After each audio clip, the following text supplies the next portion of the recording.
Today I'd like to talk about the book of Ecclesiastes and the fact that that book is misunderstood by many, many people and readers of the Bible.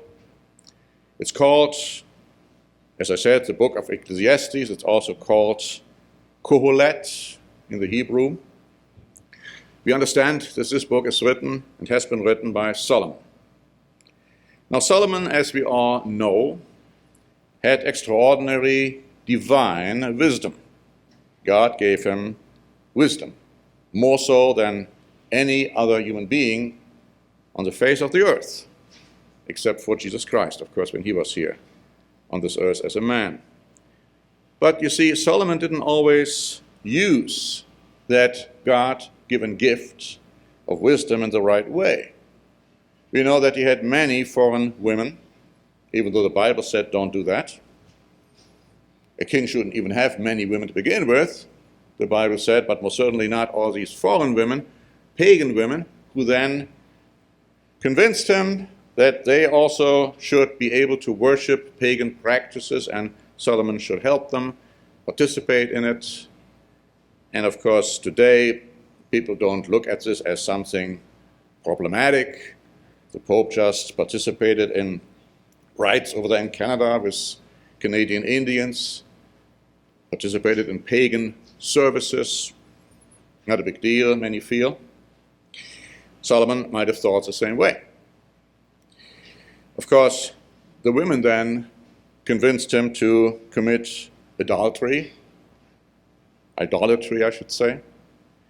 And of course, God did not look at this very lightly. Now, he also had many chariots, many horses, even though the Bible also warned against that, saying, don't do that, don't have that. But he had so many things, physical things, in his life. And you sometimes wonder, when we think in terms of how many wives and concubines he had, how he actually was able to handle that to begin with. It is interesting that when you look at the New Testament, that Mary, the mother of Jesus, did not descend from Solomon. Did you know that? Solomon was not an ancestor of Mary. And maybe it has a lot to do with Solomon's lifestyle. Now, the book of Ecclesiastes is a book with many different layers. You can say it is multifaceted. And that's where the problem comes in, when people don't realize, when they read this book, that you have to always read this book in the context of the scriptures which are being given. You see, the book describes the life of the people, and the term is mentioned time and again, under the sun, or under the sky, or under heaven even. And to that extent, life is without gain. It's vain. It's a chasing after or grasping for wind. Sometimes it is a great misfortune, a nasty toil. See, one works in the wind as long as one has this vain life. And we read this time and again in the book of Ecclesiastes. Now, vanity in the Hebrew means as much as blown breath or breath of air. So metaphorically, it describes something which is very temporary, weightless, worthless, and helpless. It refers to the person for whom the things of this life are most important, and who puts himself in the place of God. It's about those who live their life under the sun. Those who are cut off from God do not ask God for guidance. And I like to go to numerous scriptures now to make that point clear. Let's start in Ecclesiastes chapter 1, verses 2 and 3. Vanity of vanities, says a preacher. Vanity of vanities, all is vanity. What profit has a man from all his labor in which he toils under the sun? Now, in my New King James Bible, in the margin, when it says vanity, it says it can also mean absurdity, frustration, futility, or nonsense. It's all futile. It's nonsense. It's absurd. And it goes on to say in verse 14 of Ecclesiastes 1, I have seen all the works that are done, notice, under the sun. It's a dead giveaway. And indeed, all is vanity and grasping for the wind. Everything which is done under the sun by people cut off from God, it's just nonsense. It's useless. It's vanity. Chapter 2 and verse 11.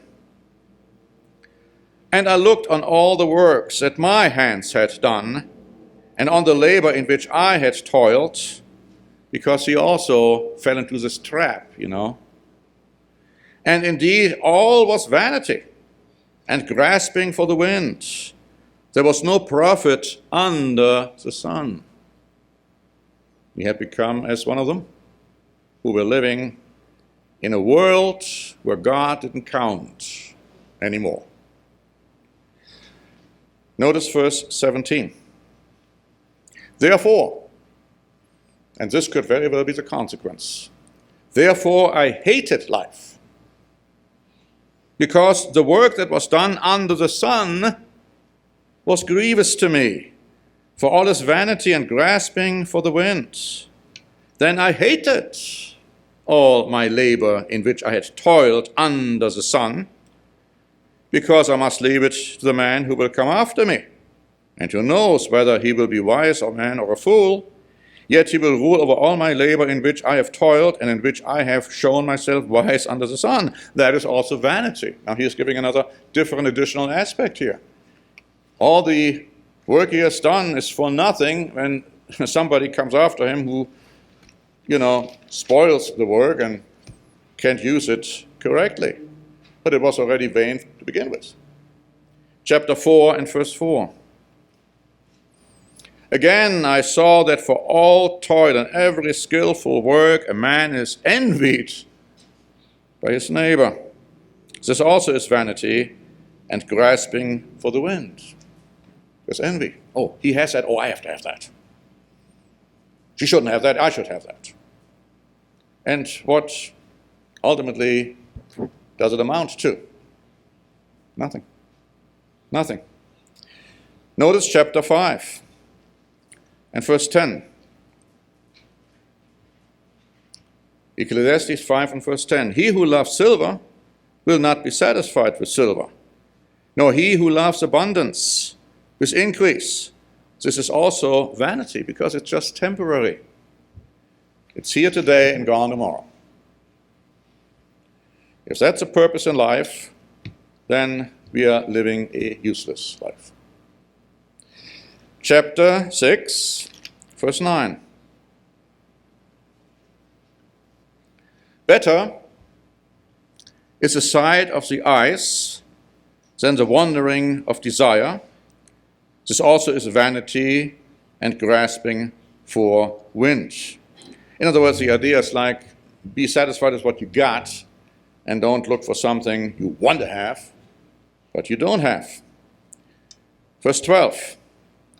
For who knows what is good for man in life, all the days of his vain life, which he passes like a shadow?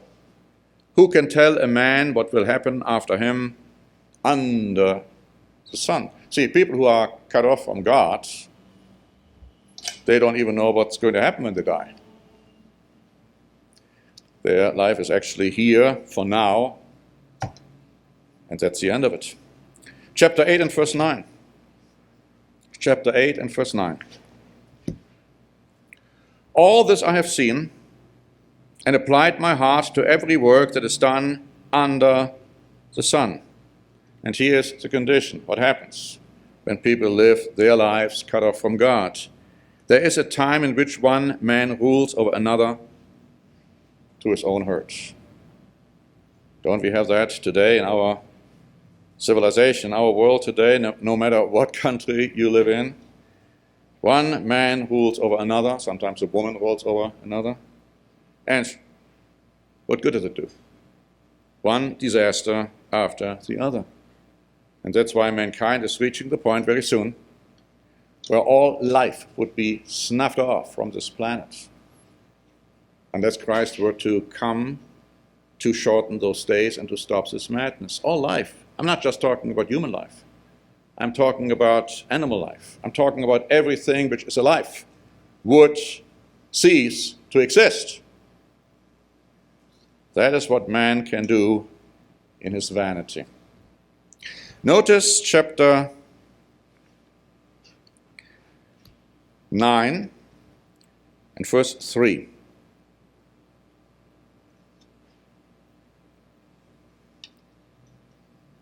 This is an evil in all that is done under the sun, that one thing happens to all. Truly, the hearts of the Son of Man or sons of man are full of evil. Madness is in their hearts while they live, and after that they go to the dead. Full of evil. Now you see, God didn't create man full of evil. We read that God made them at least in a neutral state, but man has become that way because, they're following the one who is directing them, none other than Satan the devil.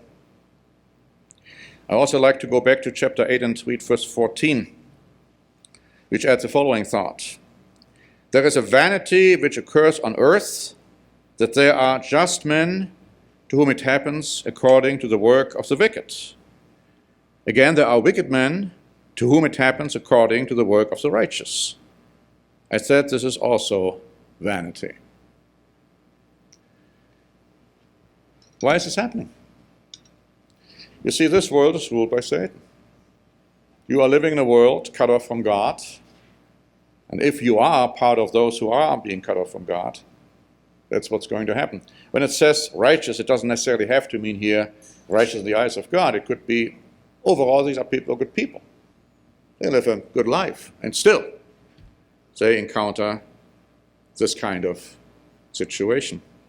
And so, in almost a state of desperation, discouragement, Solomon is summing up what he has been saying in Ecclesiastes chapter 12 and in verse 8, repeating what he said at the beginning of his book.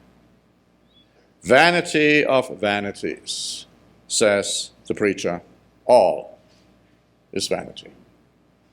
Everything which is happening in this life for people who are not looking at God for their leadership or for his leadership, for his guidance, it's all vanity. It's all useless. It's nonsense. It's ridiculous. Of no value. A breath of air which is here today and gone the next second. So, to summarize at this point, when Solomon says such words as we have just read, he refers to the people cut off from God, living under the sun, but he is referring also to himself. He is referring to himself when he lived this kind of a life, when he had turned from God, when he wasn't fully following him, as we read as David did. And so he was expressing his own thoughts. Of course, these thoughts do not necessarily reflect the mind of God, because we will see a major distinction here. But God allowed him to write these things down, including his own experience. And we have to understand that many times in the Bible, things are being recorded as to what people have been doing, but not recorded in a way that God says, okay, well, I approve that. You see, many times you read about all these wars, these terrible wars people have been fighting, even in the Old Testament. And you got to understand how war started. It was not God's intent. It's not saying, oh, well, God told men from the very beginning, you go out and fight in war. Just the opposite is true. But it's still recorded. You read about the comments those three friends of Job did.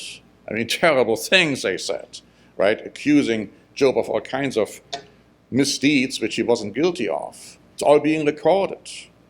But you got to be careful when you look at these statements to quote them and say, okay, this is what God says, because God may not be saying that at all.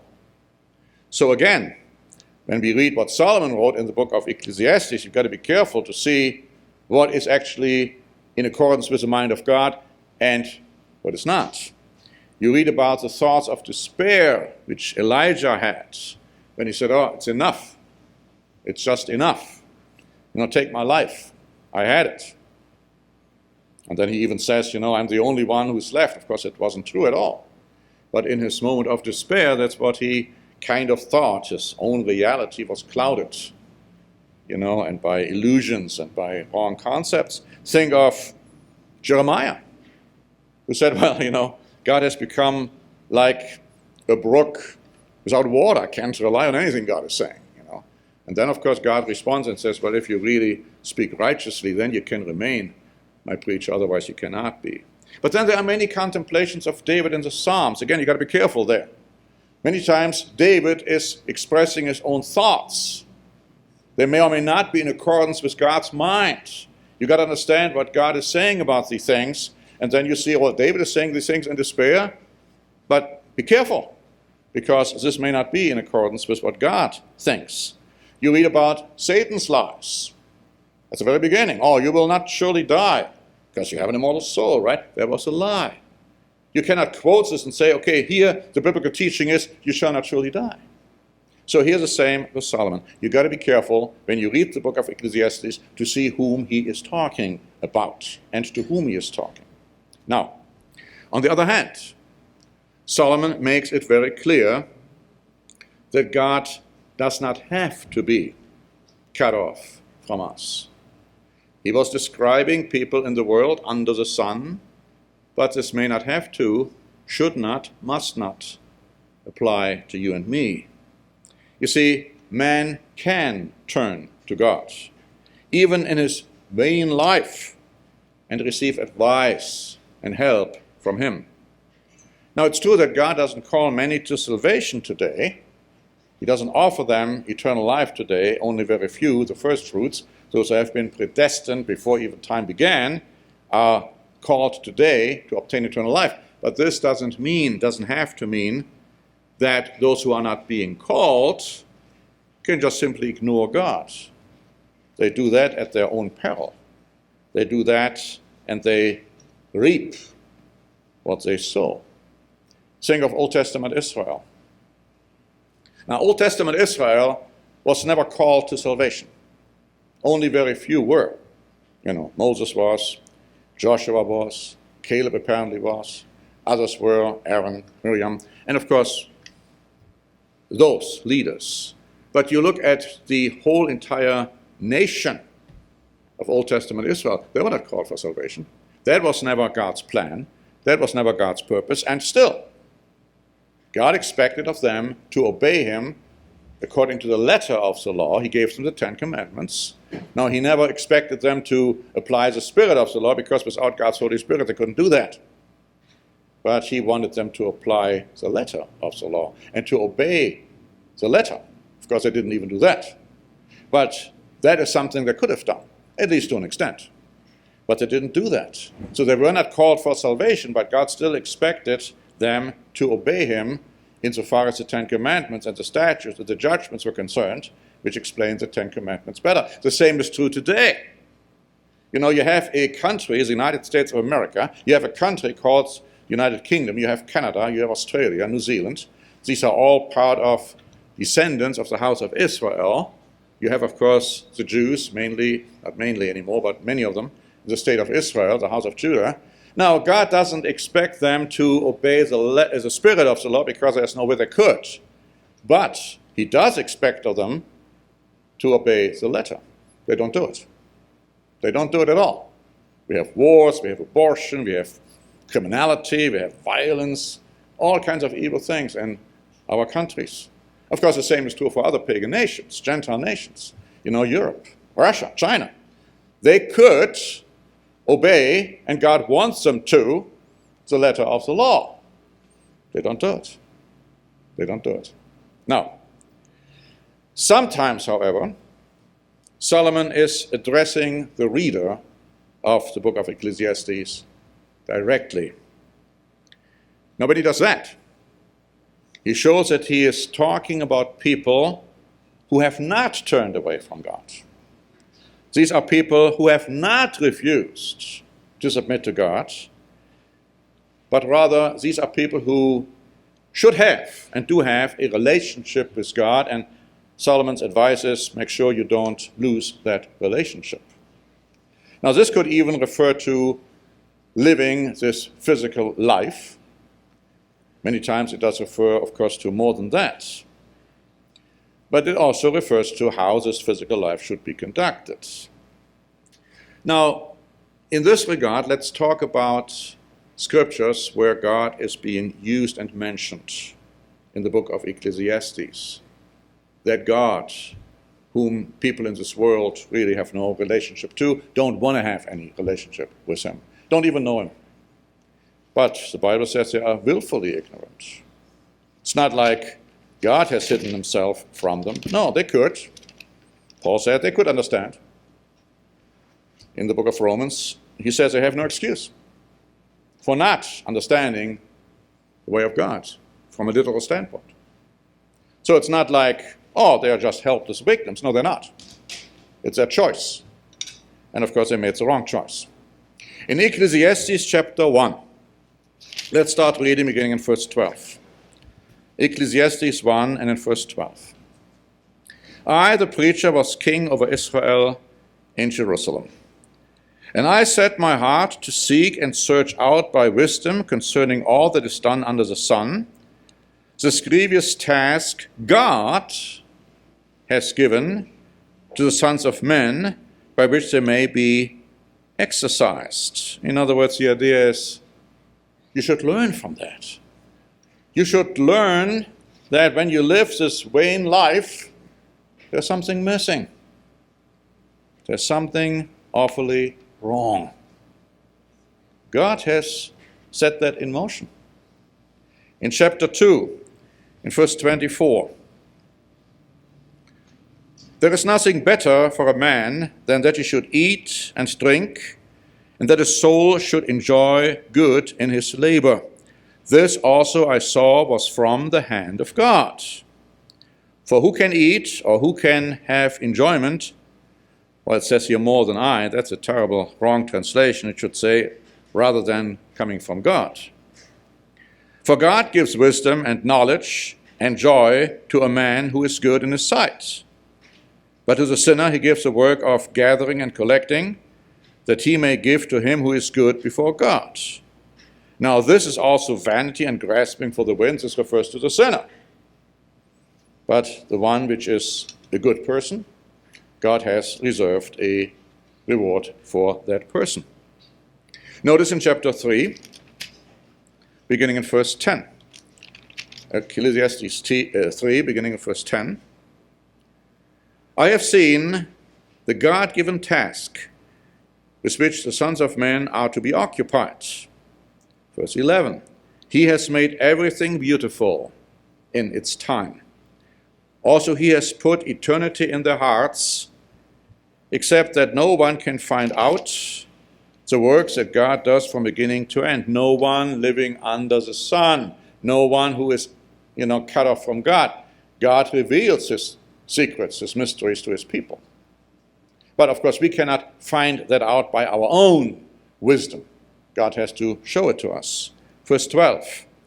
I know that there is nothing better for them than to rejoice and to do good in their lives. So he's not saying, okay, you cannot do good in your lives because you are cut off from God. And also that every man should eat and drink and enjoy the good of all his labor. It is the gift of God. I know that whatever God does, it shall be forever. Nothing can be added to it and nothing taken from it. God does it, that men should fear before him. That which is has already been, and what is to be has already been, and God requires an account of what is past. And then let's look at verse 18 or verse 16 first. Moreover, I saw under the sun, in the place of judgment, wickedness was there. In the place of righteousness, iniquity was there. I said in my heart, verse 17, God shall judge the righteous and the wicked. For there shall be a time there for every purpose and for every work. I said in my heart, verse 18, concerning the estate of the sons of men, God tests them, that they may see that they themselves are like beasts. In other words, their life is temporary. But here Solomon, in his wisdom, in his God-given wisdom, points out God is allowing all of this. God is doing all of this so that men, whether they are called or not, can live a life pleasing to him to the extent they are able to. Now, of course, he also has pointed out, as we have seen earlier, that many are not willing to do that. In chapter 5, beginning in verse 1, Ecclesiastes 5 and verse 1, walk prudently when you go to the house of God. Now, of course, this refers today to the church, to church services. And draw near to hear rather than to give the sacrifice of fools, for they do not know that they do evil. Do not be rash with your mouth, and let not your heart utter anything hastily before God. Now, he's talking to the reader here. That's talking to you and me directly. Don't be rash with your mouth. Don't say anything hastily before God, for God is in heaven and you are on earth. Therefore, let your words be few. Many times we make promises to God, right? If you only did this for me, I will do that for you. Like Jacob, if you only get me back to this place, and I will give you my tithe. Well, what if you make these promises and then you don't keep them? It goes on to say, for a dream, verse 3, comes through much activity, and a fool's voice is known by his many words. When you make a vow to God today, just tell him something. You don't have to just give an oath. Do not delay to pay it, for he has no pleasure in fools. Pay what you have vowed. It is better not to vow than to vow and not pay. Verse 6, do not let your mouth cause your flesh to sin, nor say before the messenger of God that it was an error. Why should God be angry at your excuse and destroy the works of your hands? You see, it's all directed to the reader. Solomon is directly under godly inspiration speaking to you and me and tells us what we need to do and what we ought not to do. Verse 18 in chapter 5. Here is what I have seen. It is good and fitting for one to eat and drink and to enjoy the good of all his labor in which he toils under the sun all the days of his life, which God gives him, for it is his heritage. Verse 19, as for every man to whom God has given riches and wealth, and given him power to eat of it, to receive his heritage, and rejoice in his labor, this is the gift of God. So, rejoice in what you have. Use it in the right way. Don't look at what you don't have.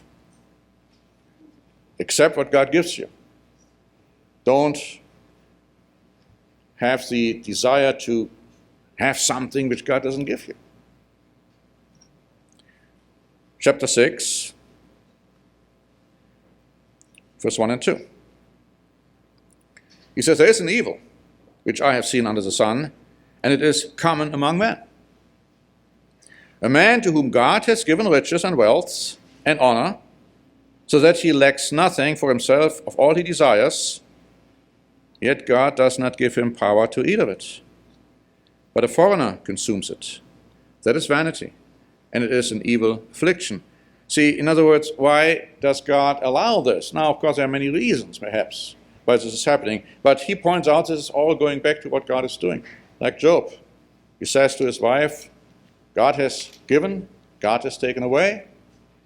The name of the Lord shall be blessed. Of course, it was still not necessarily very joyful for Job to have to go through that.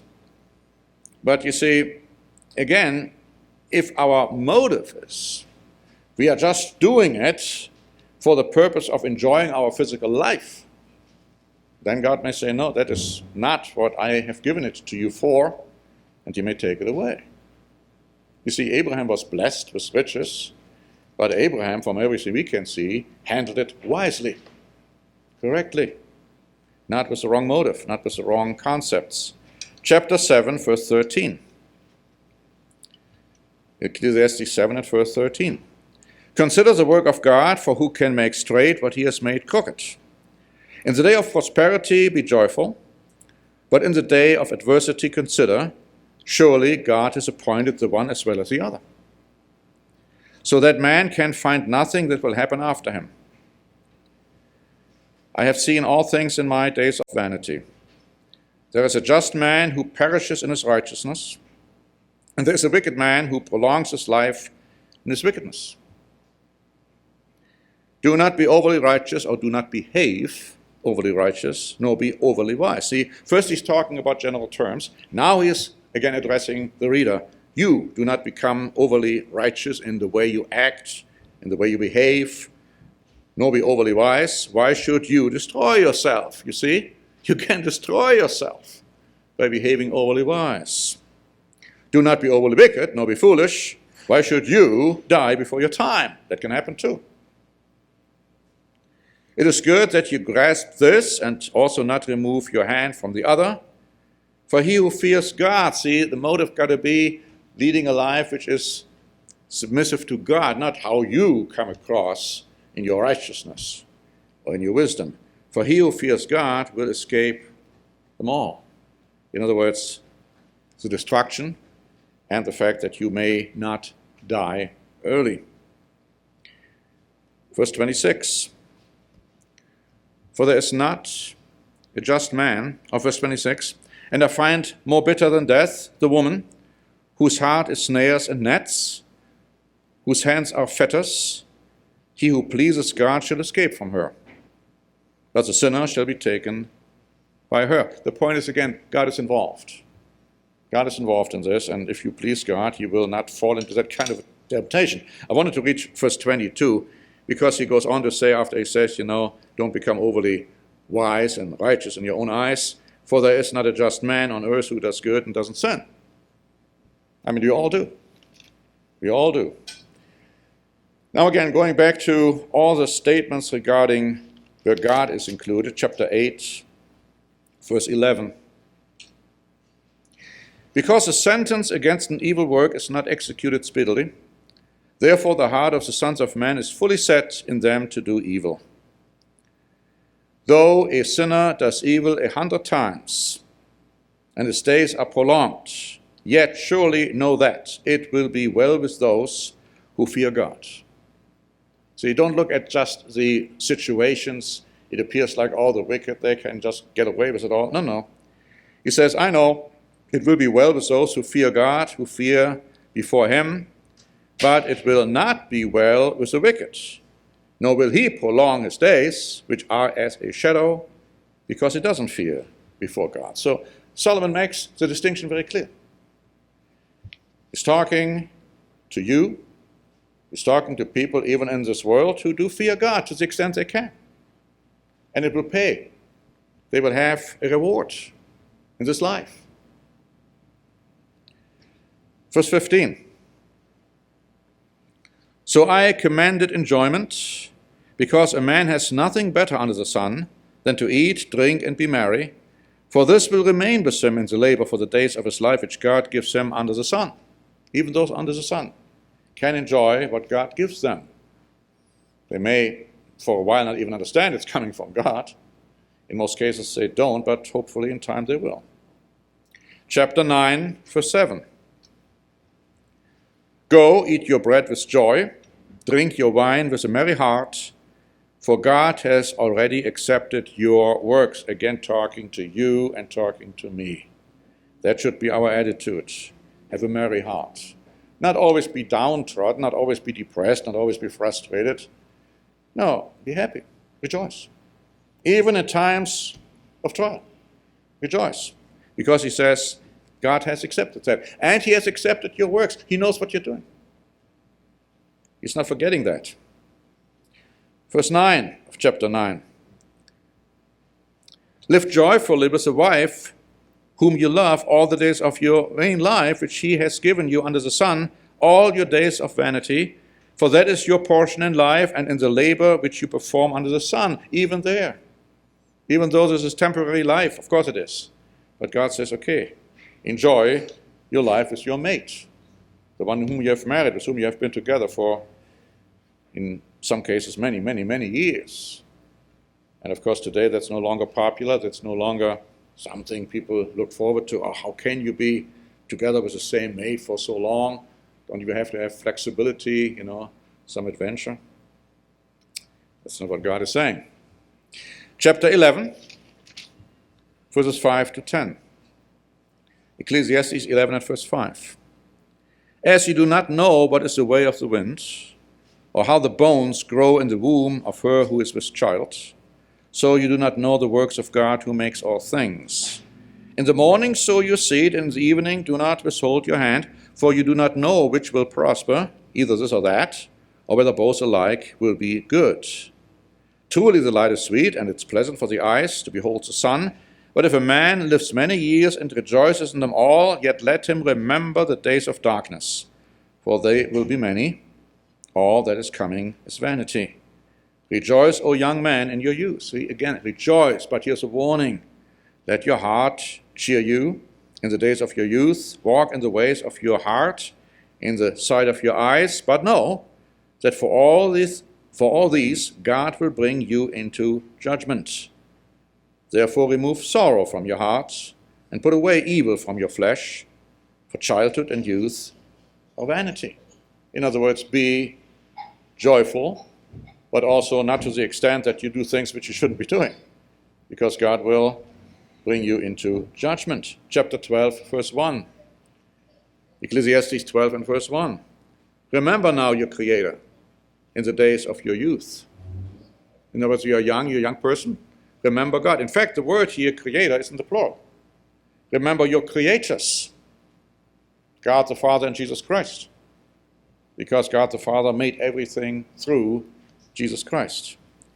And notice also verse 13 of Ecclesiastes 12. Let us hear the conclusion of the whole matter. Fear God and keep his commandments, for this is the whole duty of man, or you can also translate this is the entire complexity of man. That's what man is all about. For God will bring every work into judgment, including every secret thing, whether it's good or whether it's evil. So we can't escape that. And of course, those who are called, most certainly, should keep that in mind. Those who are not called, they still will be brought into judgment, because they could have done things right, but they, in many cases, were unwilling to do so. What I'd like to do now is to read from our free booklet, Human Suffering, and especially from chapter 4, which goes into the concept of time and chance. We are discussing in our booklet the teachings of some who claim that we are all helpless victims of time and chance, or bad luck, or misfortune. And we say this: those who claim and teach this erroneous concept quote as proof a passage in Ecclesiastes 9 and verse 11, which says, and I quote, I returned and saw under the sun that the race is not to the swift, nor the battle to the strong, nor bread to the wise, nor riches to men of understanding, nor favor to men of skill, but time and chance happen to them all. Note what Solomon says.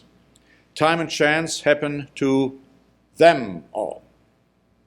Now, by now we should understand the distinction Solomon is making throughout the book. Solomon didn't say to all men or to all of us.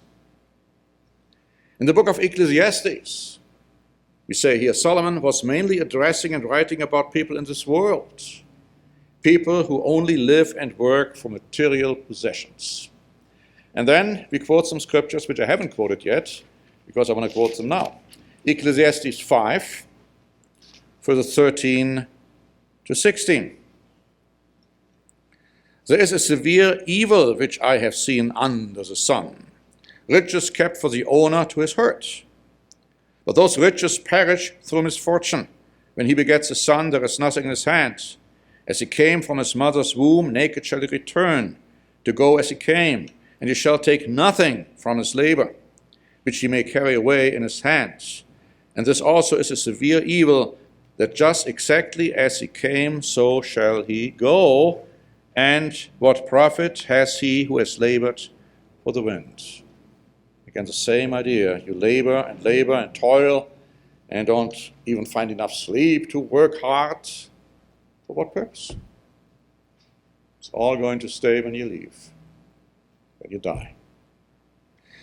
We're going to say, Solomon isn't talking about people who do not understand God's plan.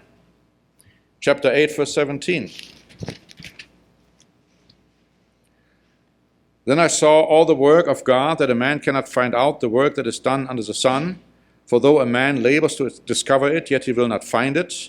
Moreover, though a wise man attempts to know it, he will not be able to find it, based on his own efforts. Is the idea. He can't figure it out, but you and I should know, because God is revealing it to us. When Solomon addressed true Christians, however, he referred to them as you. And we, of course, talked about this, but let's also look at Ecclesiastes 9 and verse 10. Whatever your hands find to do, do it with your might. It's talking to you and me. For there is no work or device or knowledge or wisdom in the grave where you are going. So in other words, do everything with your whole heart, with your whole effort. Don't become like a daisical to say, oh, well, I don't feel like it. Okay, let's forget it then about it. No. Whatever God gives you to do, do it. That's sometimes tough. Sometimes very tough. To force yourself. I mean, you're so tired right now. Oh, I still should do this. In my case, I still should write this article. I still should work on a Q&A. I still should prepare for a standing watch program or for a sermon. It's so much. Still looking for some current events. It can be frustrating. But God is saying, do it with your might. That's your task, that's your labor, that's what God has given you to do. Do it. And this applies to all of you. Whatever your task, whatever your responsibility might be.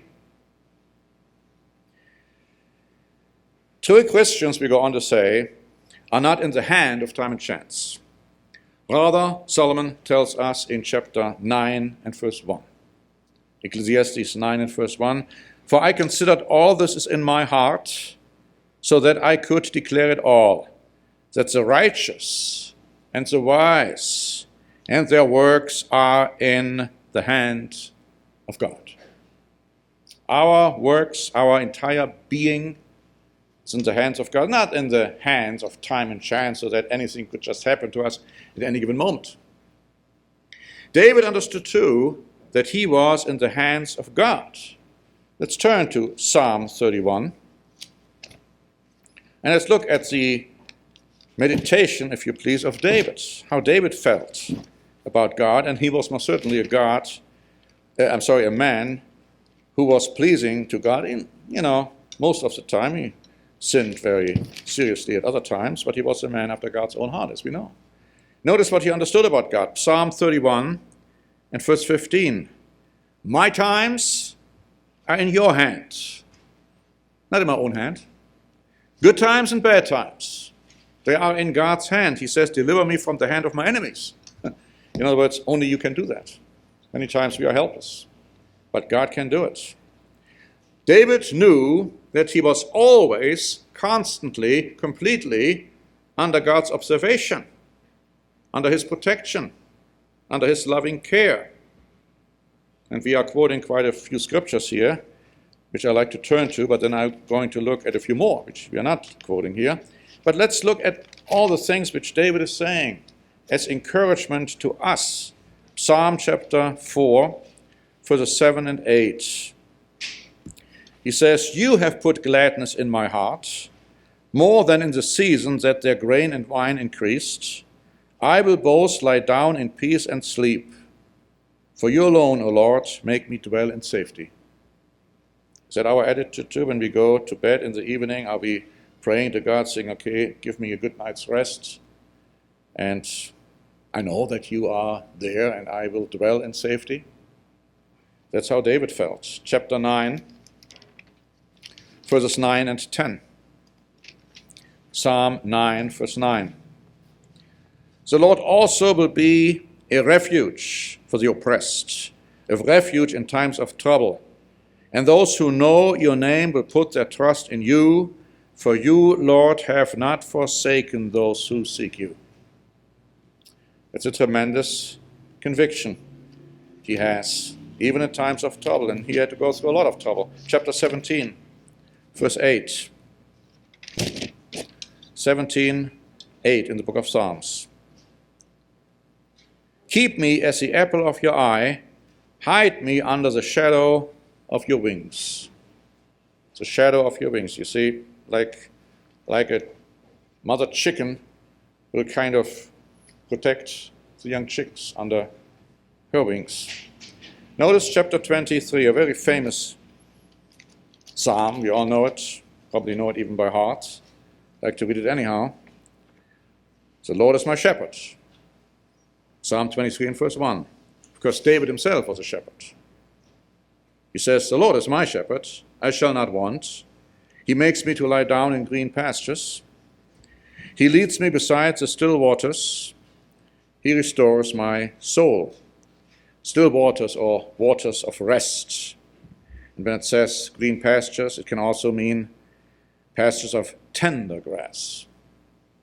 He says, he restores my soul. He leads me in the path of righteousness for his name's sake. Yea, though I walk through the valley of the shadow of death. Now, of course, this is a picture of a shepherd and sheep, and sometimes sheep had to go through deep valleys to cross them, to find greener pastures. He says, well, if I have to do that, I will fear no evil, for you are with me. Your rod and your staff, they comfort me. You prepare a table before me in the presence of my enemies. You anoint my head with oil. When it got too hot, then the shepherd would actually anoint the sheep with oil. It would kind of smooth them a little, calm them down. He says, my cup runs over. Surely gladness and goodness and mercy shall follow me all the days of my life, and I will dwell in the house of the Lord forever. In other words, I will be in God's kingdom. That was his ultimate conviction. That was his ultimate purpose in his life, to make it into the kingdom, to attain the resurrection from the dead. Chapter 33, verses 18 and 19. Psalm 33 and verse 18. Behold, the eye of the Lord is on those who fear him. No time and chance. Perhaps, I don't know. On those who hope in his mercy, to deliver their soul from death and to keep them alive in famine. That's what David was convinced of. Chapter 34 and verse 7. The angel of the Lord encompasses all around those who fear him and delivers them. This could be a little angel, your guardian angel. It could be actually here a reference perhaps to Jesus Christ himself. The point is we are being protected. Nothing is escaping God's attention. Verse 15 in chapter 34. The eyes of the Lord are on the righteous, and his ears are open to their cry. Never think that God is not listening to us, that God is not hearing us. Sometimes we may think that way, but that's not true. Chapter 34, verse 7. Oh, I just read that. Let's look at verses 19 and 20 in Psalm 34. Many are the afflictions of the righteous. Yeah, it's no denying that, but the Lord delivers them out of them all. Not just a few, not just here and there. Verse 20. He guards all his bones, not one of them is broken. And then there are many, many more scriptures. In our book we say, etc., etc., etc. Here I'd like to turn to a few more. Psalm 37, verse 18. You think that God is not aware of our life? The Lord knows the days of the upright, and their inheritance shall be forever. Verse 28, Psalm 37. Verse 28. For the Lord loves justice and does not forsake his saints. They are preserved forever. but the descendants of the wicked shall be cut off. Why? Because they have become wicked themselves. Verse 39. But the salvation of the righteous is from the Lord. He is their strength in the time of trouble. And the Lord shall help them and deliver them. He shall deliver them from the wicked and save them because they trust in him. Because that's what's necessary. We have to believe in God. We have to trust him. We have to have the faith that he is there, that he is listening to us, that he is watching us. Chapter 39, verses 5 to 7. Indeed, you have made my days as a handbreadth, or as handbreadth, and my age is as nothing before you. Certainly every man at his best state is but vapor. But he's not stopping there, right? Surely every man walks about like a shadow. Surely they busy themselves in vain, exactly what Solomon is talking about. He heaps up riches and doesn't know who will gather them. And now, Lord, what do I wait for? That is not the way I live. That's not my motivation. My hope is in you. That's what he's talking about. That's what Solomon actually is also expressing after a bitter life of disappointment when he tried to figure it out all by himself and he failed miserably. David says, my hope is in you. And so we read in chapter 55, Psalm 55, and verse 23. But you, O God, shall bring them down to the pit of destruction, the enemies of David, bloodthirsty and deceitful men shall not live out half their days. Now, didn't we read earlier that Solomon said, okay, make sure you don't do this in the wrong way, because why should you die before your time? Bloodthirsty and deceitful men shall not live out half their days. Christ says, you take the sword, you'll perish by the sword. But he goes on to say, but I will trust in you. You know, to us, this means I'm not going to fight a war, because I will trust in God to help me. Even if I am attacked, I'll not pick up my gun and shoot the attacker. No, I will trust in you to help me. Of course, I will trust that will never happen to begin with. That's a trust, that's a confidence we've got to have. Notice Psalm 57 and verse 3. He shall send from heaven and save me. He reproaches the one who would swallow me up. God shall send forth his mercy and his truth. Psalm 68, verse 20. Psalm 68 and verse 20. Our God is a God of salvation, and to God the Lord belong escapes from death. See, it's not because of time and chance. It's not because, oh, I'm at the wrong place at the wrong time, and that's why it's happening to me. No, I would have to say this is probably the most devastating and ungodly concept you can have, which is destroying your faith. Many, even in the churches of God, believe that. It is nonsense. It is devastating. It is ungodly. Psalm 84. Psalm 84 and verse 12. O Lord of hosts, blessed is the man who trusts in you. Well, the other one is not blessed, obviously, then. Psalm 90, verse 12. Psalm 90 and verse 12. So teach us to number our days. In other words, we are going to die. I'm almost 70 years old now. When I was born 70 years ago, of course, I couldn't think that, obviously, but maybe when I was 5 or 6 or 10, I would have never thought I would ever reach 70.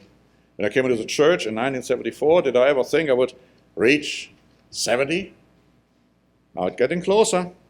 So teach us to number our days, that we may gain a heart of wisdom. That's what it's all about. Psalm 91 and verse 7. 1,000 may fall at your side, and 10,000 at your right hand, but it shall not come near you. See, if God doesn't allow it, it's not going to happen. And if God allows it, it's not because of time and chance. No, that's the confidence we have to have.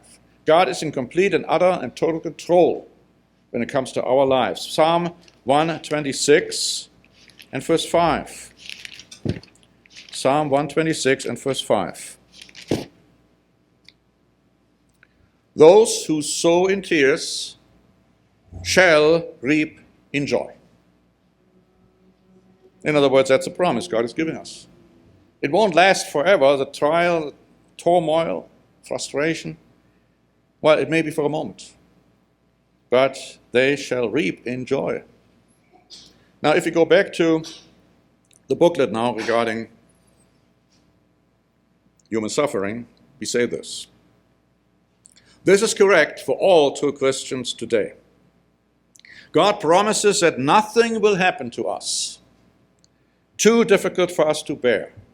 Now, we read that scripture time and again, but I'd like to read it again because it's important.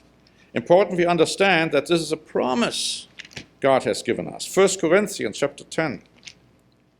1 Corinthians chapter 10 and verse 13. No temptation, and the word can also mean sore trial. No trial, no temptation has overtaken you, except such as is common to men, but God is faithful, who will not allow you to be tempted, to be tried, to be tested beyond what you are able. Sometimes we don't think we are able. Oh, it's too much. Elijah thought, oh, it's too much. I can't bear it anymore. Moses said, it's too much. I can't handle it anymore. No, God says, yeah, you can. And I will intervene if it gets to the point where you think you can't do it anymore. He says he will not allow you to be tempted beyond what you are able to bear. But with the temptation, he will also make the way of escape, that you may be able to bear it. And sometimes that way of escape may be something which we don't even recognize, realize, think about. Think in terms of the Israelites standing in front of the Red Sea. Now, who would have thought for a moment that God is now going to part the Red Sea when Pharaoh and his army came to take them back into slavery and would carry them through, lead them through the Red Sea? And then when the enemy tried to do it, they all drowned. Who would have thought that? That was the way of escape for them at the time. Today, God can come up with all kinds of ways of escape, and we may not realize it until only later. Oh, well, that's how it happened. Okay, now I understand. This means, we say, that God must be watching us every second to guarantee the fulfillment of this promise. This also means that he is present with us when we go through suffering, including sickness. For instance, God has promised us healing from sickness. But sometimes God does not seem to heal us at all, or at least not right away. Why? Is this because we are subject to time and chance? Absolutely not. The concept that we may be overtaken by a trial because God was not aware of it, because it happened so quickly that he could not have prevented it, as somebody told me, that's ludicrous. Romans 8 verse 28 tells us, let's go to that one. Romans 8 and verse 28. And we know that all things work together for good to those who love God, to those who are the called according to his purpose. I mean, all things work together for good. Now, the only way that all things can work for our good is that God will work it out for our good and not time and chance. When a Christian dies, it is because God has decided that it was time for a son or daughter to die. Now, what exactly then is Solomon saying in Ecclesiastes 9 verses 10 and 11? Simply this. If you go back to that now, let's look at Ecclesiastes chapter 9 and verse 10. Ecclesiastes 9 and verse 10.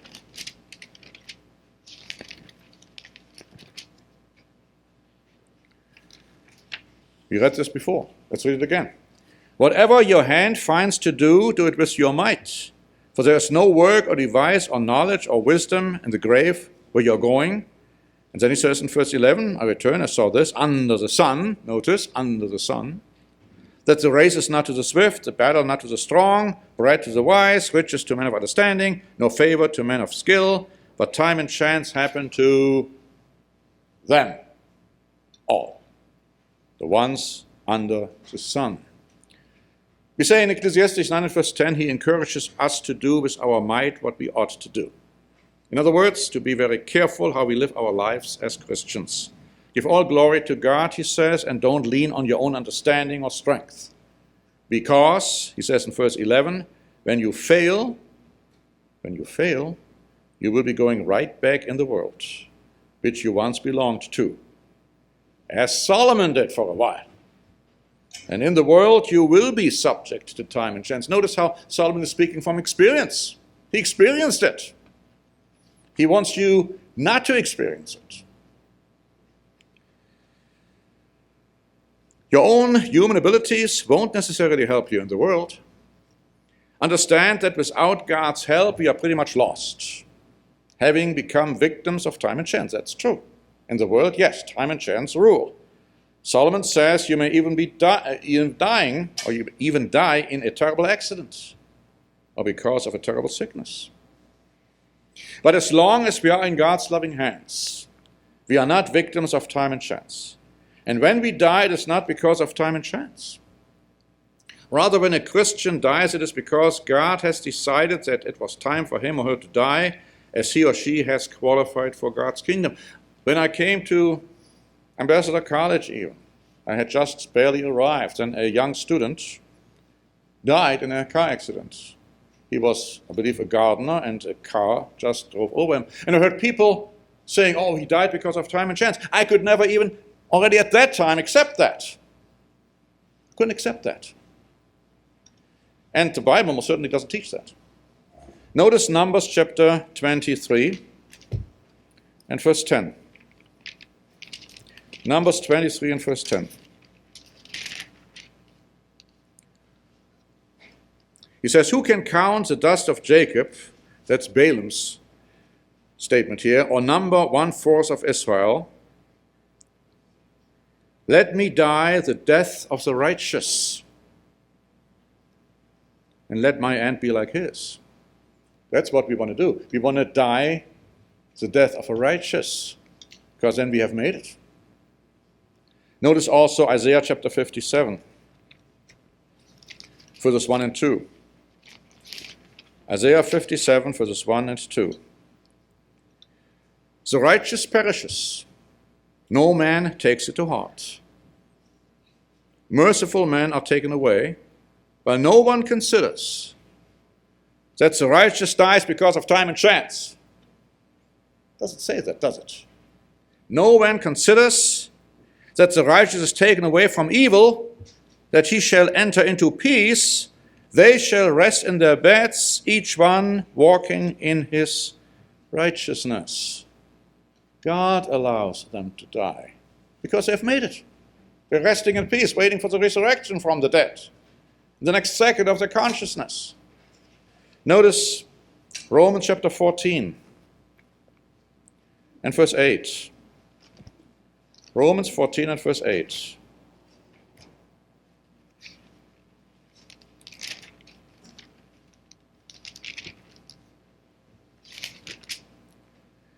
For if we live to the Lord. And if we die to the Lord. Therefore, whether we live or die, we are the Lord's. We are in God's hands. I mean, frankly, it doesn't matter that much. In fact, death can be for us, even though it's normally an enemy, but it can be for us the solution to our problems. If God says, okay, you are ready. You are ready. I let you die, and don't think a moment that I don't know what's going on. Revelation 14 and verse 13. Can you think in terms of this scenario?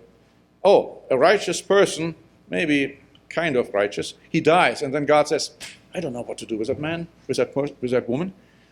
Is that person now ready or not? Oh, I should have paid closer attention to see whether this person dies or not. What a ridiculous, ludicrous idea. Revelation 14 and verse 13. Then I heard a voice from heaven saying to me, "Write, blessed are the dead who die in the Lord from now on. Yes, says the Spirit, that they may rest from their labors and their works follow them." What they have done in this life, it might even have an effect on others, but more importantly, their works are not forgotten. And they're going to be resurrected from the dead. They will be rewarded according to their works. These are the scriptures we quote in our booklet, but I have a few more. I'd like to turn to Psalm 116. Psalm 116 and verse 15.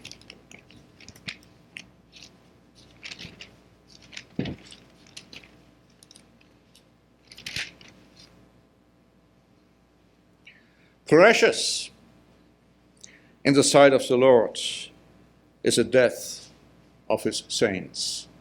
It's precious. It's not something which is just an issue of time and chance or accident or misfortune. Psalm 72 and verse 14. Psalm 72 and verse 14. He will redeem their life from oppression and violence, and precious shall be their blood in his sight. You know whose blood is also called precious in the Bible? It's the precious blood of Jesus Christ. God looks at our blood when we die as precious, not to be forgotten.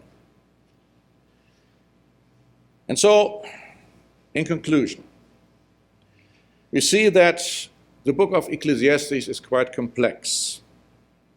And we always have to be very careful to find out about whom Solomon is talking and whom he is addressing. If we live a vain life under the sun, cut off from God, then we will reap what we sow. But if we submit to God in heaven, if we allow ourselves to be placed in his heavenly kingdom, under his heavenly dominion in that sense, then Solomon tells us something in the book of Proverbs, chapter 3 and verse 32, and I'd like to read it now in the way which some translations have it. Proverbs 3 and verse 32, where he says, "He who goes astray is an abomination to the Lord, but he is a friend to the upright." Let's be God friends. And we do, and we are, if we actually act upon what God tells us to do.